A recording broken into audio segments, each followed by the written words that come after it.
and welcome everyone to our session today. I'm always excited to talk to everyone about Microsoft Excel because it is unbelievable what has happened in Microsoft Excel and what's going to continue to be happening. But a lot of the topics that we're going to be discussing here today are going to be things that have really been around either for a very long time or for the past year and a half to 2 years. Because when it comes to managing finances, so when we talk about these critical tools for finance professionals and accountants that are built into Excel, they're not just familiar features, but they are features that, yes, we have consistency going across the board. We have functions that we can be doing, but we'll talk specifically about things related to finance and accountants. So I know from day-to-day reporting to complex financial modeling, some of you may have been using Excel to be the backbone of your financial decision making. As finance data grows in volume and complexity, that's where the strengths of Excel come into play. We can use it to efficiently analyze, interpret, present that data, really giving us a competitive edge. So Excel supports a lot of different features for things like budgeting, forecasting, trend analysis, scenario modeling.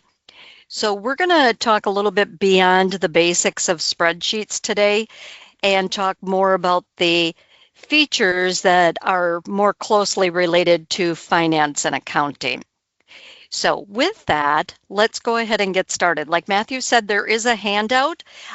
Also, there is a practice file, if Matthew put that out there as well, if you want to use that to kind of follow along with me today. This is what the Excel file looks like. So I have different worksheets going across the bottom that I'll be utilizing as I'm demonstrating some of these features in Excel. But the first topic that you're going to find in your handout is going to be related to named ranges. We're going to be doing a few different functions today, and when you're doing different analysis on data by using functions, a lot of times you're going to be using the same ranges of data over and over again in your formulas. Now, depending on how you have your data set up, not everything is going to be in a table where we could be using field names. Sometimes we just have a regular spreadsheet look like you're seeing on my screen right now. So by naming ranges, it helps us to use the same range of cells over and over again in our formulas.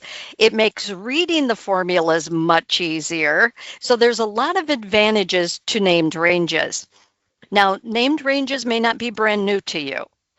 It's something that we cover in a lot of our different Excel sessions, and it is something that I use on a daily basis because it's something that just is more efficient. So with that being said, on this AR aging worksheet that I have, I'm going to actually create named ranges for each of the columns so that as I do different formulas, I don't have to keep going back and selecting the columns of data that I want it to refer to in our formulas. So instead, I'm going to name them. Now, we can name a range multiple ways. One way is to select the cells and then click in the name box, which is located at the top left right underneath the ribbon, where right now mine says C9. That's actually your name box. So I'll first demonstrate doing that, and then I'll give you a shortcut. So let's say that I want to name every customer down this list. I want to call this column customer. So I'm going to start on A2. I'm going to do a shift control down arrow so it selects all the way down to the bottom of this column. Then I'm going to click in the name box. I'm going to type the name I want to call it, which is going to be customers. And then I'm going to press enter. By the way, when you name a column, you need to name it so that it's something that you're going to recognize. And by the way, I named it customers so that I could show you how you can edit it, because I'm going to change that to just customer in just a moment. But this was one way to actually name a column. You could just select the cells and then type the name in the name box. But there are some guidelines to names that are located right on your first page of the handout. So big rule is no spaces in the name. You can use uppercase, lowercase to separate words. You can name it up to 255 characters long. You could use underscore to separate words. And that's all the rules I'll go through today. But let me give you another way to actually name a range of cells. I could also select all of my data within this whole entire range and use the titles for each column, the headings at the top of each column, to name each individual column. So if I select this whole range, which by the way, how I just did that so quickly was I was clicked on a cell inside my range. I did Control A. It selects every cell within that range. Now I'm going to go to the Formulas tab of the ribbon, and there is this Defined Names group. And I'm going to click Create from Selection, which means I want the computer to create named ranges based on the cells that I have selected.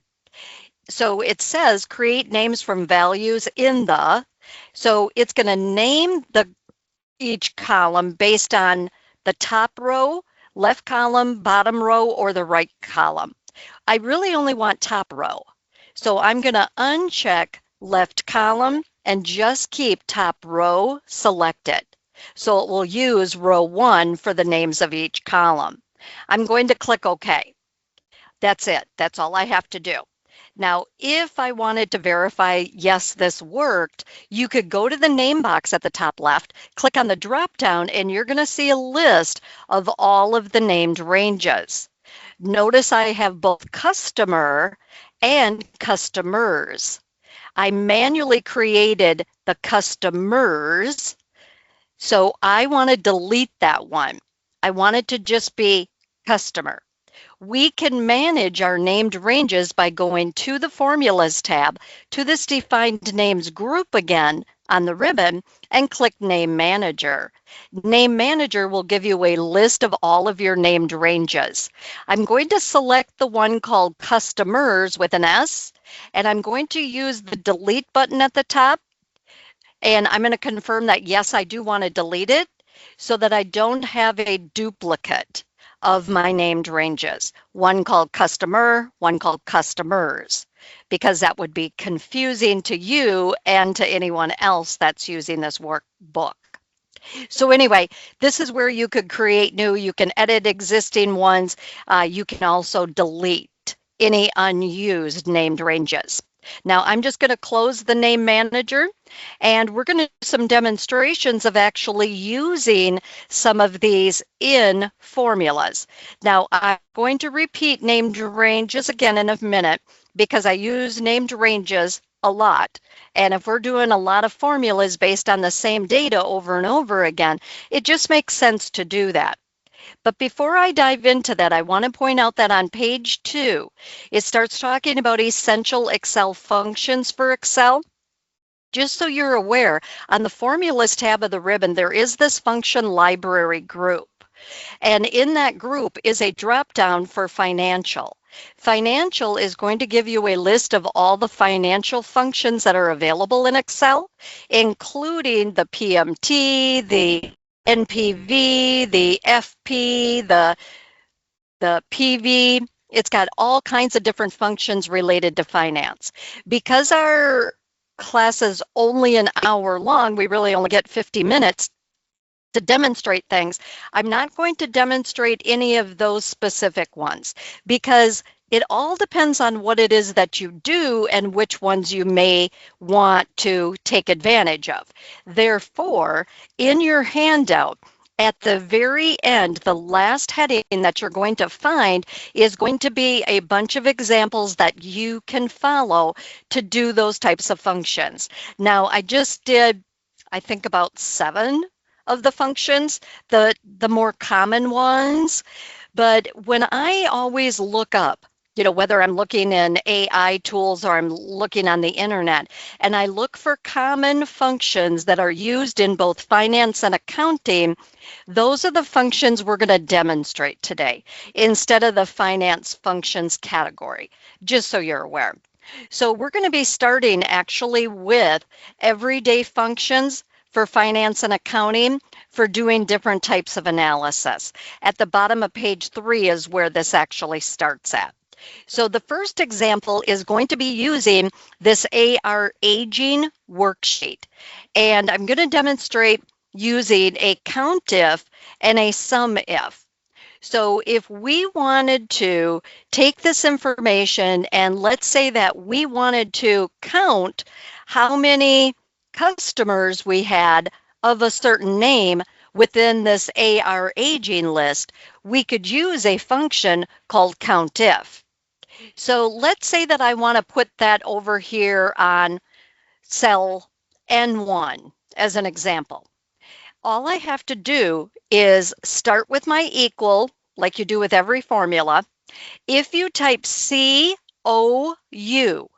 that of course is going to automatically bring up any functions related to the letters COU.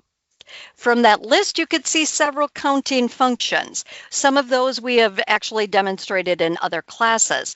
The one I'm going to use right now is called COUNTIF. I'm going to double click on COUNTIF, and when you look at the actual syntax of the screen tip right underneath, all it's looking for is the range of cells we want to evaluate and what is the criteria. Now, because I'm using 365 and I have Copilot, it's automatically suggesting a formula for me, but I'm going to actually do this based on the customer column. So what I'm going to do is type a C, because anytime you type a letter, it brings up a list of the functions that begin with that letter, but I'm going to put in a U also. You can see that all the functions on the left-hand side have a circle with an FX, but notice the named range called customer. That has a different icon on the left. It's more like cells with blue color in some of the cells. I'm going to double click customer. So it's adding that to be the range we want to evaluate. I'm going to put in a comma. Then I just have to type the name of the customer that I want it to count how many are in this list. So how many times does this customer name appear within this list of AR aging? So let's say that I want to do North Peak. Because North Peak is text, I have to put quotes around it. So anything that is text related, you have to have quotes around it. Otherwise, it thinks it's a function you're trying to do because functions don't have quotes. So if I put in North Peak, notice I'm not capitalizing the letter N, but technically in the list, N and P are both capitalized. I don't have to do that in the criteria. Now I'm done. I can really just do Control Enter, and it automatically will count how many times that North Peak appears within this spreadsheet of data. So that's one example of using an if function. Built into Excel are several if functions where basically we're saying evaluate this to see if it's true or false. So in this case, we wanted it to only count the customers in the column A if they match our criteria of North Peak. But let's go to the next cell down. I'm going to go to N3, and we're going to do a sum if, where we wanted to actually look at the customer, and if the customer is North Peak, we wanted to add together the amount coming in column F. So we wanted to look at the customer. If it says North Peak, go across that row to the amount column and add all the amounts together. So I'm going to start with equal. I'm going to do a SU where it will narrow our list down to functions that begin with SU. I'm going to double click on SUMIF. So you can see from the screen tip that it's actually doing range, criteria, and sum range. Now, my computer was smart enough to actually know what I wanted to do because I had just done customer and North Peak. So it's assuming that that's what I want it to do, but I'm going to manually do it instead. So what I want after the equal sum if and the left paren is I want it to be looking at customer. So the range of cells that I want to base the criteria on is customer. So if I type CU, I can then double click customer, so I don't have to type it. I put in a comma to separate my arguments. The criteria is going to be North Peak. Since that is text, I have to put that in quotes. And then with this one, we add the additional sum range. So I put in another comma, and I'm going to tell it which column do I want it to add together if the customer is North Peak. I'm going to say I want the amount. So if I type an A, I could double click on amount, do my control enter, and it gives me my answer. So it's looking for the customers called North Peak. It's going to the amount column and doing a subtotal of each of those. Great options to use, right? But what if, let's play the what if game on this SUMIF. What if you want to change who the customer is? You want to be able to use different customers with this scenario. Well, you have a couple of different options with both of these examples and several other types of functions. So let's actually, I'm going to come to L2 and I'm going to put in customer.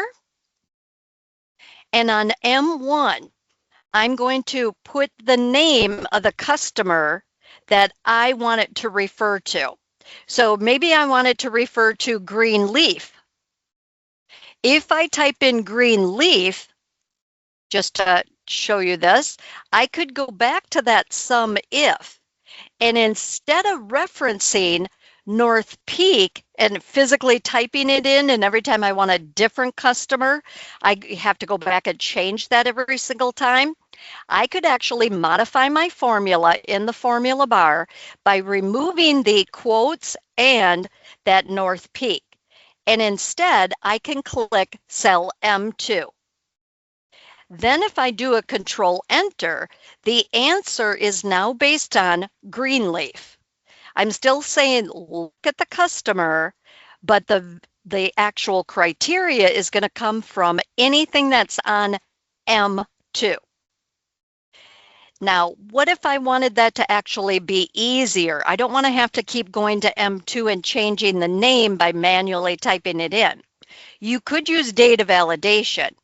You could create a drop-down list. And one way to do that, there's so many different ways to do this. You could use unique, there's a lot of options, but let's say that I take this list of customer names and I want to get a unique list of all of those. There's a few different ways to do this, but I'm just going to paste these current names of these customers. And I'm going to go to the data tab of the ribbon and I'm going to go to the data tools group and say remove duplicates, so that it's going to leave me a unique list of all of the different customers. If I want to sort that list, I can select it or just be within that list, go to sort. Sorry, I meant to click AZ, and it can sort that list so that when I use it in the data validation drop-down menu, it can be alphabetized. I could reference this list in data validation. So if I go back to M2, I want to use the list in column R for my list of customers. I could do that by going to the data tab of the ribbon in the data tools group. I can click data validation. In the data validation settings tab, I can go to where it says allow any value, click on that drop down and choose list. Then in the source is the list that I want it to use. I could just manually enter and put a comma to separate what I want on the list, or I could actually reference this range of cells. So I'm going to click and drag to select the range of cells I want it to use in the drop-down. I'm going to click OK. So now on M2, I have this drop-down list that every time I click on a different name of a company, that formula for the sum, if, will automatically change. So just some things to be thinking about. Now, do I organize it exactly this way? I don't have to have my data source on the same worksheet. This customer and drop-down list and the answers for the formulas could be on a dashboard sheet somewhere. They don't always have to be within the same sheet. And please keep in mind that there's always multiple ways to do the same things, especially when it comes to formulas.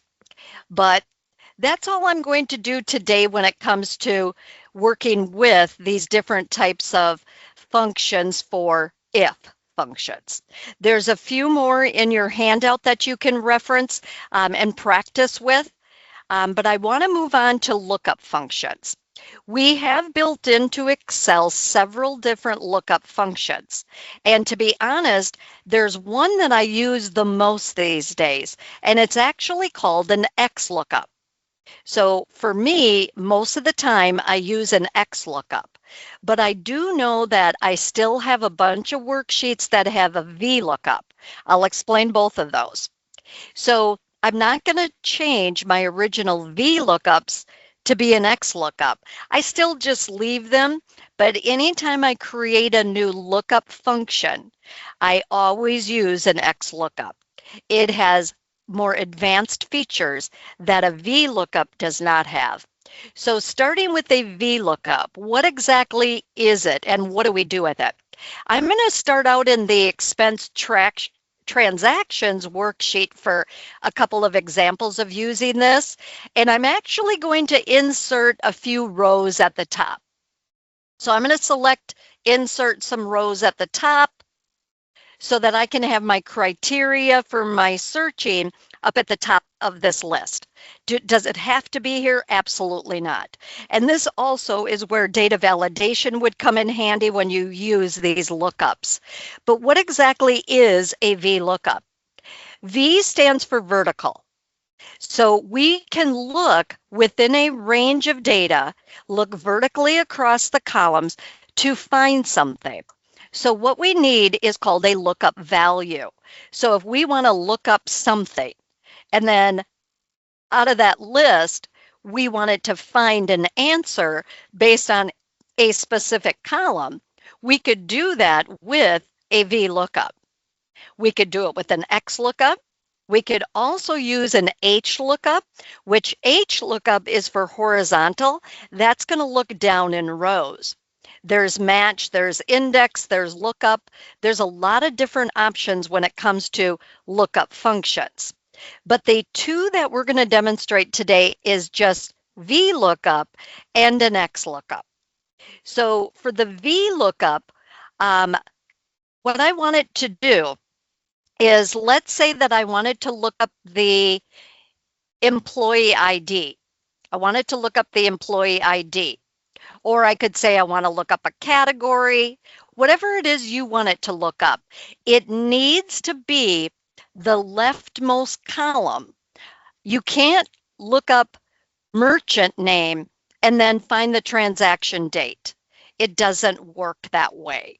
So just so you could see, well, maybe I should actually use, well, I'll just use this one. That'll be fine. So what I'm going to do is tell it what it is that I want it to look up. So if I wanted to look up a specific employee ID, I wanted to look up a merchant, I wanted to look up a category, whatever the case might be, what do I want the answer to be in the end? So if I wanted to find employee E1010, whatever you're looking up.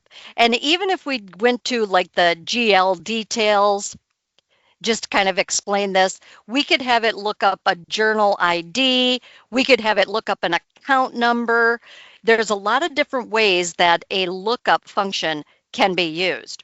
Or if we had an in this AP aging, if we wanted it to look up an invoice number and have it find corresponding information related to it, we could do that. And I might use this one. I think I'm going to use this one as my example today, because I'm going to say I want to look up the invoice ID. So I'm going to put the heading up here, and I'm going to copy and paste an invoice ID. So I want to look up A2, and I want it to find what their terms are, their amount, their status, whatever it is I want it to find. So let's say that I want it to find these 3 columns of data. So I'm going to go to B2, and I'm going to create a VLOOKUP that's going to look up the invoice number, and it's going to be able to go across the row from that invoice number in data set starting in row 6 and find the terms, find the amount, and find the status. Okay, so that's my goal, is to find the terms first. The first one is finding the terms for this invoice number. I'm going to do equal a letter V. I'm going to double click on VLOOKUP. Then you can see that it automatically assumed some information. I want it to look up cell A2. That's going to be my lookup value. Comma, it needs to know what is actually the table array. What that technically means is, what is the range of data I'm going to find that invoice number and the answer that I'm looking for.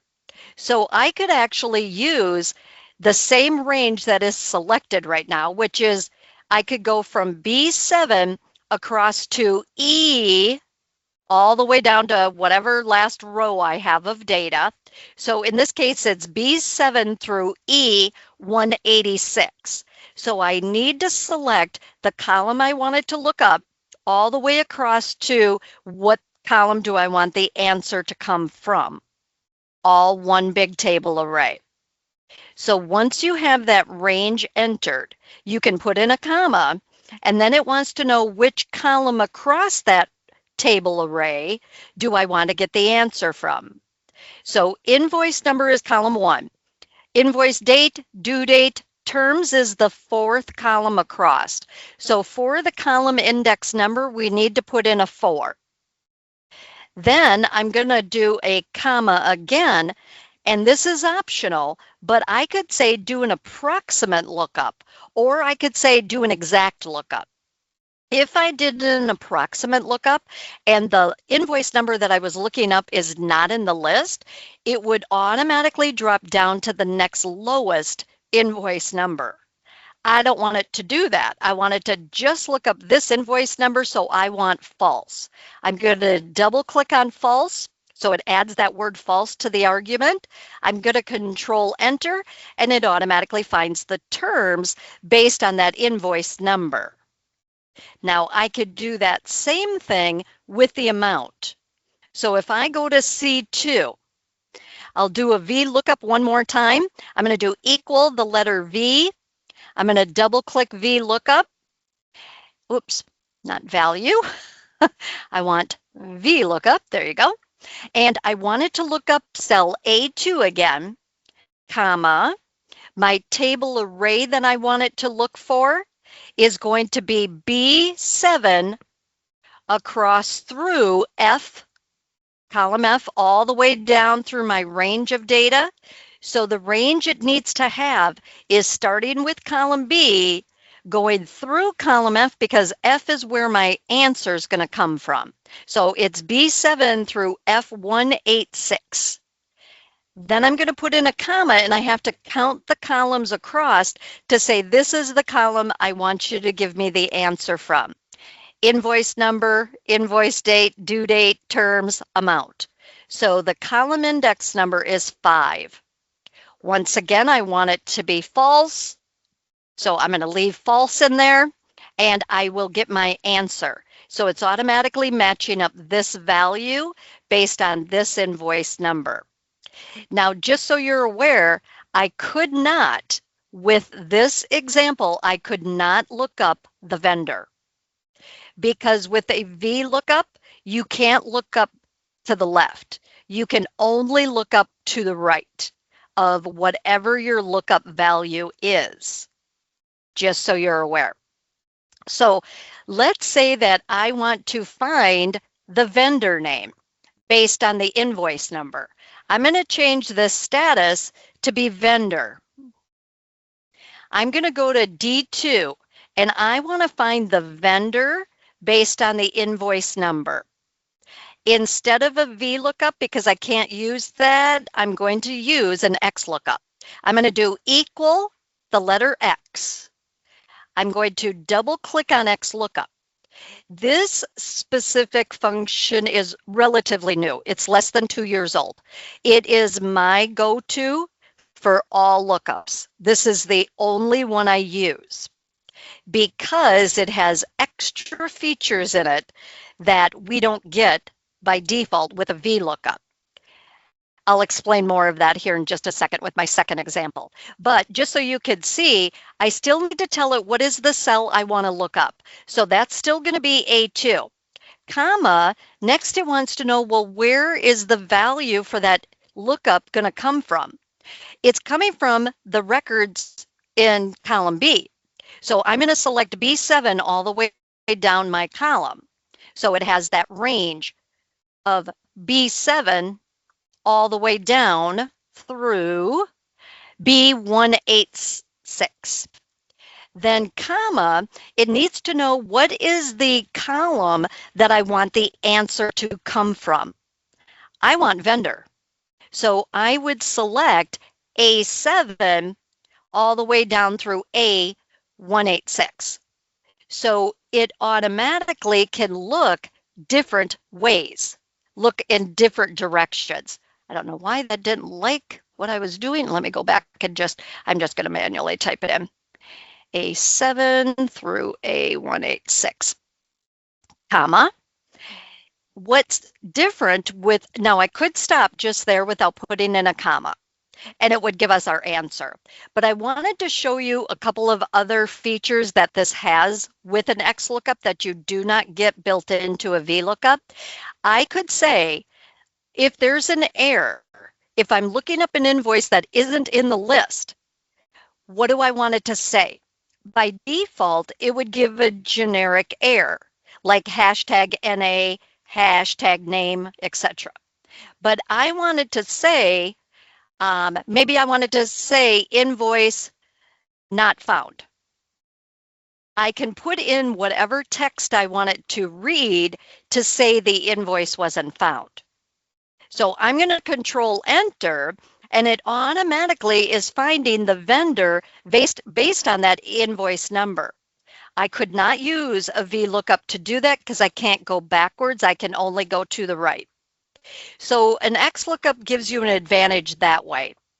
Also, an XLOOKUP can look up multiple things at one time. Let's say that I wanted to provide the terms, the amount, the date paid, the days past due, and the aging bucket. I'm going to copy these headings, just paste them randomly here, and I'm going to say I want to find all of these answers in one formula. You can do that with an XLOOKUP. I'm going to start on G2. I'm going to do equal X. I'm going to double click XLOOKUP.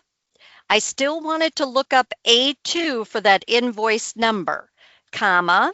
What column is it going to find the invoice number? That's going to be B7 down through B186, which in normal terms, I would have that as a named range. So B7 through B186, comma. It needs to know what is the range of cells that I want to find the answers from. Well, I want multiples.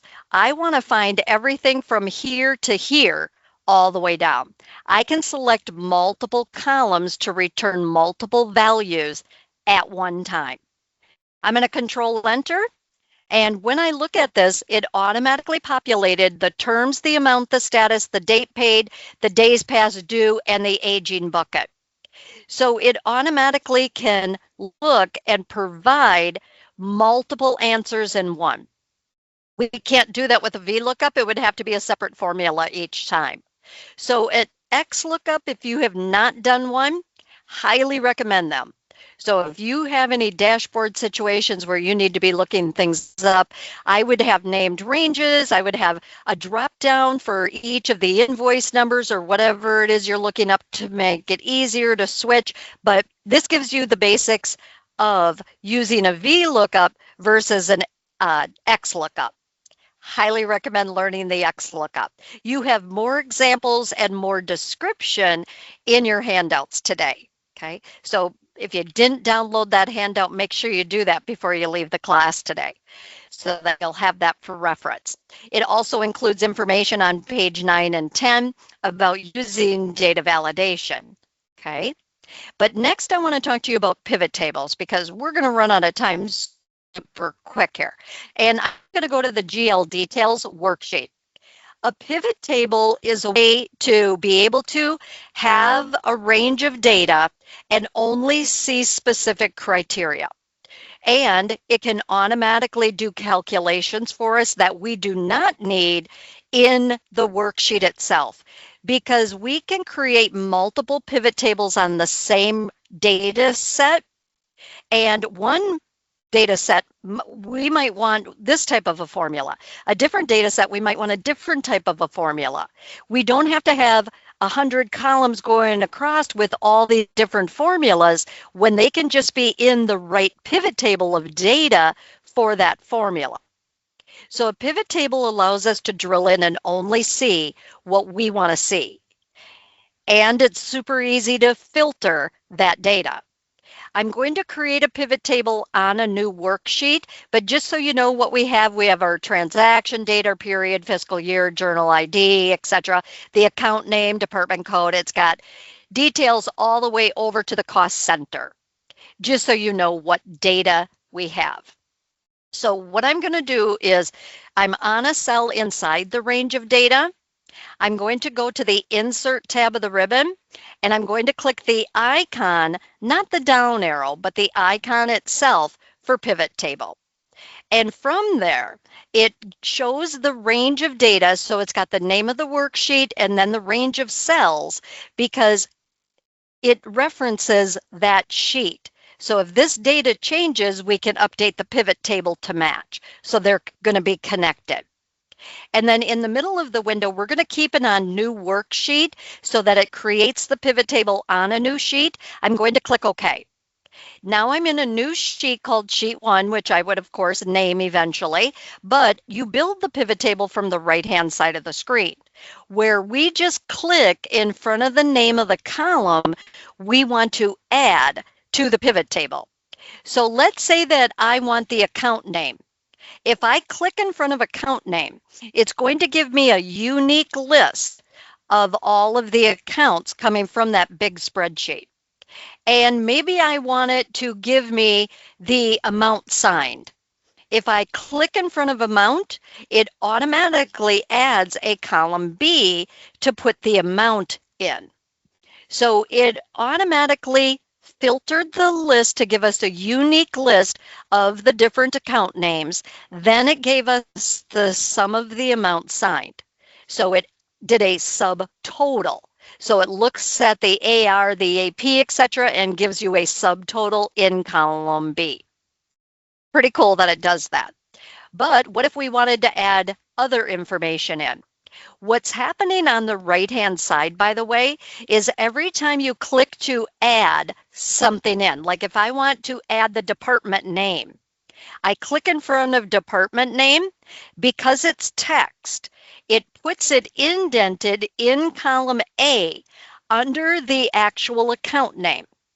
So if it had information related to accounts payable for that department name, it's going to add it to the list. But if it's not, there's no records of information for it, it doesn't show up. Like let's say that we have this accounts receivable. We can see sales is in both, but if there weren't any accounts receivable for sales, it wouldn't even show up underneath it. So it filters better than we could ever do in a regular worksheet. It does magic for us. Then in column B, it's doing subtotals. So for accounts payable for finance, it's doing a subtotal of a negative $3,010.58. But the grand total for all accounts payable is in row 4. So just so you could see how it does that by default. Okay. Now, what is happening over on the right-hand side of the screen is we are clicking the boxes in front of the names of the fields. On the right-hand side, both the account name and the department name went to this box called rows. So there's 4 boxes on the bottom of this right-hand side. We have filters, columns, rows, and values. Rows means that it put the records, the results, in a row going down. And the values box has the numbers. Anytime that you select a number field, it adds it automatically as a value in its own column in the pivot table, which is fantastic that it does that. Now the best part about a pivot table is you can change your mind. If I decided I want to be organized by department name, then by account, you can swap them. By going to the rows box on the right-hand side, you could hesitate on, so put your mouse on the button for department name, drag it above account name, and it rearranged the column A to show first by department name, then indented would be account name. So just so you could see how that works. Now, of course, we could be going back and putting in other details if we wanted to. There's so many different things that we could do. It's just a matter of going to the right-hand side, choosing the field that you want to see. So it depends on what you're doing. Like if I were an AP manager and I'm in the AP aging and I want to see the total overdue exposure by aging bucket, I could use a pivot table very easily to get that information. So all depends on what it is you have in your data and what it is you want to get. You use a pivot table to answer questions, okay? But what if we don't want to see every account name? I want to be able to filter by account name. You have a couple of different how you can filter. As a matter of fact, you have too many. Because of time today, I'm only going to show you the one that I use the most. And that's actually by using, if I go to the ribbon, by the way, when you're in a pivot table, up on the ribbon, you have a pivot table analyze tab and a design tab. The design tab is for changing the formatting and what you are seeing within your data, your actual pivot table. So it's related to banded rows, banded columns, just like a regular table does. It has a few more elements to it, but I won't go through that today because of time. But on the Pivot Table Analyze tab, in this filter group, we have 2 different choices that we're going to add into be able to filter our data. First one is going to be a slicer. I'm going to click Insert Slicer, and it gives me a window showing me all of the names of each of the fields coming from the original data source. And I'm going to add in account name, and I'm going to add in department name. Then I'm going to click OK. That's going to give me 2 little windows that I can click and drag and move around. These are called slicers, and they sit on top of your cells so you can move them around. As a matter of fact, you can go to the slicer tab on the ribbon and they can each have different colors. You just click on the slicer you want to change. You can make height changes. You can have things be multiple columns, all depending on what it is you want things to look like. So we can expand it because it is like an object, so I can make it wider, all of those kind of things. But how do we use them? That's the key. How do I use those to filter my pivot table? Well, what if I only want to see inventory? If I click inventory on the account name, it automatically filters my pivot table to only see inventory. If I want expense utilities, I click on that, it shows me those. So every time you click on any of these account names, it changes the pivot table to only show those. When you look at the slicer window for this account name, you could see at the top right, it's got this filter with an X, this filter icon with an X. That's where you go to clear the filter. Clearing the filter will bring back all of the records again. Because what if I want to filter by department? What if we're in a meeting and we need to see what's going on in operations? We click operations and it just shows us operations information. If I need to see HR or I need to see sales, etc., it automatically shows us that records of information.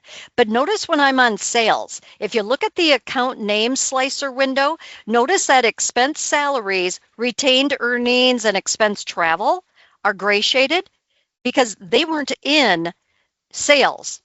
Sales department does not have those account names, so it grays them out. You can't filter by those. But if I wanted to see sales and I also want to see expense software, I can click on both slicers to filter down to detail. When I want to bring them all back, I clear the filters by going to each of the slicers to bring it all back. But what if you have dates? In your original data, what if you want to be able to filter by a date range? If I click back on my pivot table again, if I'm back on my pivot table, I can go back to the ribbon to the Pivot Table Analyze tab, and in that filter group, you can click Insert Timeline. It is only going to show you date-related fields. So if I want to be able to filter by transaction date, I could choose transaction date, click OK, and it's going to give you a timeline window for the transaction date. Down at the bottom of that window is a scroll bar. I could scroll left and right. If I scroll all the way to the left, on the left-hand side, I could see it says all periods 2025, and then it has January, February, March, etc. So it's organized by month right now. I don't have a date field in my pivot table, but I can still filter by it. So if I only want to see based on my records of account name and department name based on February of 2025, I click on the blue part underneath February, and it filters by that date. So my whole entire pivot table is now filtered by February. If I click May, now I'm seeing the expenses for May, or if I go to January, etc. But if you want to do things by day, by week, by quarter, by month, that kind of a thing, go to the top right where it says months, click on that drop down, choose the date range you want to be able to filter by. I'm going to choose quarters, and it changes the date range to be by quarter. So if I click under quarter two, I'm now filtered to show everything related to just quarter two. These are the kind of things that I absolutely love to be able to do. A lot of times this is going to be on a dashboard for us so that as we need to see different information, we can have a couple of pivot tables that are actually working off the same slicers. That's more advanced than today's class, but just so you know, these are things that you can be using on a very regular basis. Because if you need to be looking for invoices that are unpaid based on these dates, you could be doing that. It is super easy to be able to do.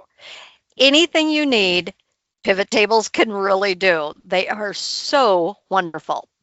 But what if you also wanted to have a chart to go along with the information in your pivot table?